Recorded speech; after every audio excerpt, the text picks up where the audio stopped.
आपको सीधा इस समय लिए चलते हैं वेस्ट बंगाल के हल्दिया, जहां पर पहुंचे हुए हैं प्रधानमंत्री नरेंद्र मोदी। नंदीग्राम ने 5 साल पहले बदलाव की राह दिखाई थी। अब पूरा पश्चिम बंगाल उसी परिवर्तन के रास्ते पर चल पड़ा है। जो कमाल 5 साल पहले नंदीग्राम ने किया था, इस बार वही हाल भवानीपुर में भी होने जा रहा है। पूरे बंगाल में होने जा रहा है। मेरे साथ बोलिए, पलटानो दरकार, पलटानो दरकार, पलटानो दरकार, पलटानो दरकार। साथियों, बंगाल का ये चुनाव सामान्य चुनाव नहीं है। ये बंगाल के वैभव को फिर से स्थापित करने का चुनाव है। ये विकसित बंगाल की नींव मजबूत करने का चुनाव है। और इसका पहला और सबसे बड़ा कदम होगा निर्मम सरकार की विदाई।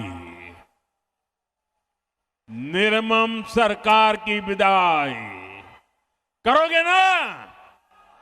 पूरी ताकत से बोलो, करोगे ना? पक्का करोगे? साथियों, ये विकसित बंगाल बनाने के लिए निर्मम सरकार का जाना बहुत जरूरी है। मैं ये क्यों कह रहा हूं, आप जरा गौर से सुनिएगा। साथियों, भारत आज तेज गति से प्रगति कर रहा है। दुनिया में सबसे तेज ग्रोथ भारत की है।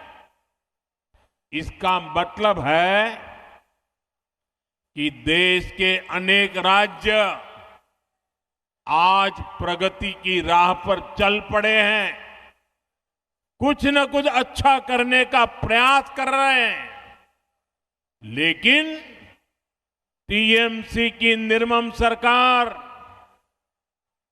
देश तो आगे जा रहा है। निर्मम सरकार बंगाल को नीचे धकेल रही है, नीचे। जो बंगाल कभी भारत की प्रगति का आधार था, जो बंगाल कभी भारत की मैन्युफैक्चरिंग और व्यापार को मजबूती देता था, उसी बंगाल को टीएमसी विकास के सभी पैरामीटर्स में इतना नीचे लाई है, इतना नीचे लाई है। साथियों, इस स्थिति को मेदिनीपुर, तामलुक, हल्दिया से बेहतर और कौन जानता है। सदियों पहले भी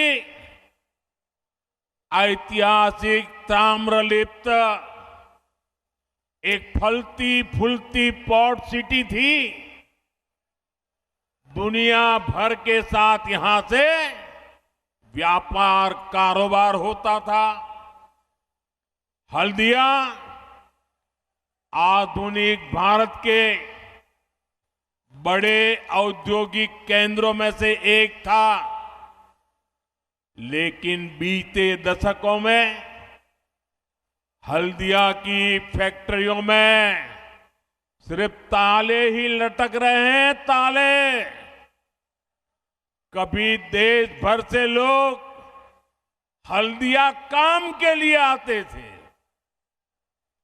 आज यहां से नौजवान अंडमान जा रहे हैं, उड़ीसा जा रहे हैं, काम की तलाश में दूसरे राज्यों की तरफ पलायन कर रहे हैं।